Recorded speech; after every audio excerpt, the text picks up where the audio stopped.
Azlin Darmira binti Zainudin, reporting from Bulletin Utama TV3.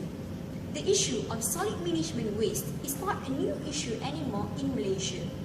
The majority of the municipal solid waste will end up in landfills, and 80% out of the 230 landfills that currently operating in Malaysia will reach its maximum capacity in a few years. Thus, effective actions need to be taken in order to curb these growing issues. One of the most ideal ways that is seen to curb these growing issues is through the role of religious communities.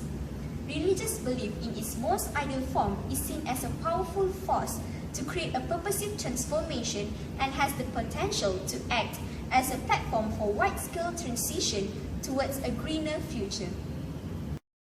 There have been increasing attempts by the local policymakers to include the role of religious communities more formally into their state-level recycling programs. All the religious communities usually started with the initial premise that recycling is an environmentally responsible action that is in line with their respective religious teaching and therefore should be adopted and encouraged by the community. Moreover, there have been successful recycling programs that occurred because of several reasons. Together with us at the scene is reporter Zhil that will continue reporting on the current news. Over to you, reporter Zhil. Assalamualaikum and salam wa Malaysia. As you can see now in Malaysia, there is a very huge problem and it ends up in a landfill that most likely will reach the maximum capacity in few years. So this time we will see some of the role of religious community to improve solid waste management in Malaysia. With me now is Miss Priya from Batu Cave Temple.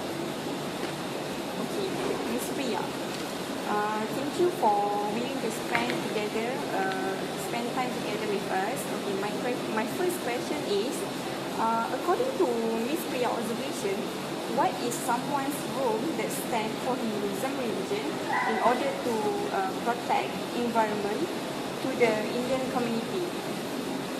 In order to encourage the environment protections to the Indian community, Principal Arasrirani of the Batu Cave Tamil Primary School has been invited to Zhil at the Zhil Tadusang celebration. Okay.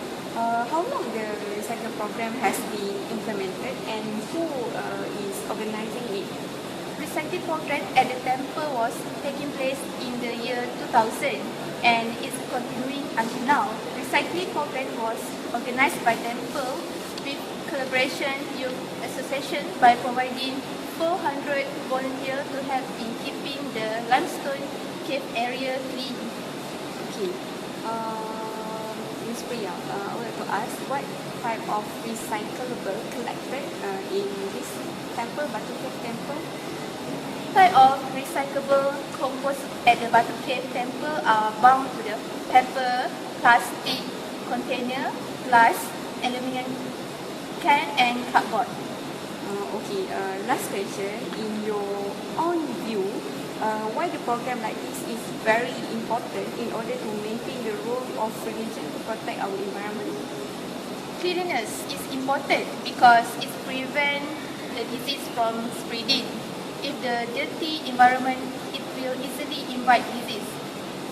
Besides that, the protection and practice was a good effort because this place is a tourist attraction and people should always keep it clean from any rubbish and carry out recycling. However, the recycling program is less successful because it's a not profit orientation compared with other religions where recyclable items are sold to generate revenue. Okay, thank you, Ms. Priya. Salam sejahtera, salam satu Malaysia. Okay, with me now is the Ministry of Natural Resources and Environment. Assalamualaikum, Ms. Balqis. Waalaikumsalam. Thank you for willing to spend time with us today. Okay, I will just proceed with the first question. Is the addition of the amount of waste going to cause us to have to live to share the land with the mountains of rubbish that we ourselves created on daily basis. Okay, the duties and responsibilities that reduce the amount of waste not only bear on my shoulders, the agency and the companies involved to manage garbage and wastes only, but will be more successful when started from home. Why does the government want to implement the separation of waste at home? Because the government wants to reduce the amount of solid waste sent to landfill and therefore helps to increase the lifespan of the landfill. My next question is, what was the initiative or program that has been carried out before in order to make public aware of this issue? Okay, the government will require the separation waste at home from 1 September 2015.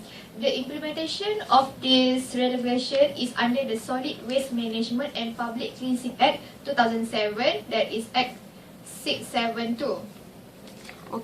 How to ensure that this program is well known and being practiced by the public? SWCOP has improved the dissemination of information and promotion of waste separation at home through a variety of medium and established a strategic collaboration with NGOs through public education and awareness program, as well as the 3R program. Next, what are the consequences if we do not isolate solid waste? Okay, it's an offense by if you do not isolate the solid waste under the Solid Waste Management and Public Cleansing 2012, and a fine not exceeding 1,000 ringgit Malaysia is found guilty. What is your message to the people out there about this program? So, what are you waiting for? If possible, please inform children and family members to implement 3R purchase if necessary, that is reduced, give the necessary, that is reused, and some still in need, that is recycled because the goods are still valuable. Thank you. Thank you for spending time with us. Assalamualaikum Puan Aisyah. Puan Aisyah, why do you think that recycling should be encouraged in Islam? From my opinion, Islam is the religion that prohibits the Muslims from wasting. So by recycling, we actually use the product completely. Next, what is the purpose of recycling program here that you did here? The purpose of recycling at the surau and the community hall is for environmental protection.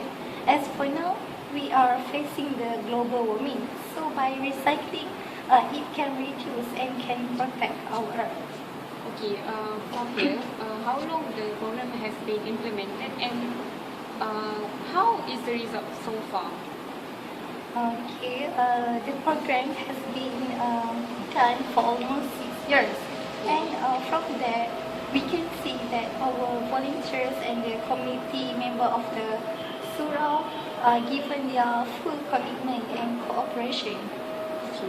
Next, other than that you said just now, what makes the recycling program give benefit to our community? From recycling, we could generate the income by selling the recycling products like papers, plastics, aluminum cans to the private seller. How do you use the income that you get from the program? The income will be used as the funding to the surau, which contribute to the repair and maintenance for the surau and for them to do the religious activities. Thank you, Puan Aisyah. As we can see, the potential role of religious community have been shown with this recycle program in order to provide a way to and improve solid waste management in Malaysia. That's all from me, Zhil, TV3. In Malaysia, Around 18,000 tons of waste is generated per day. Unfortunately, many of the traditional ways of disposing of this waste, such as incinerators and landfills, are costly, unhealthy, and degrade the environment.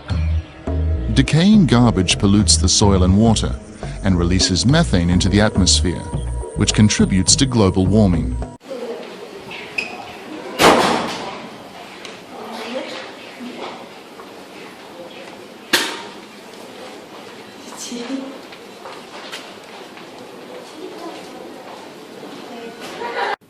Okay, Assalamualaikum warahmatullahi wabarakatuh.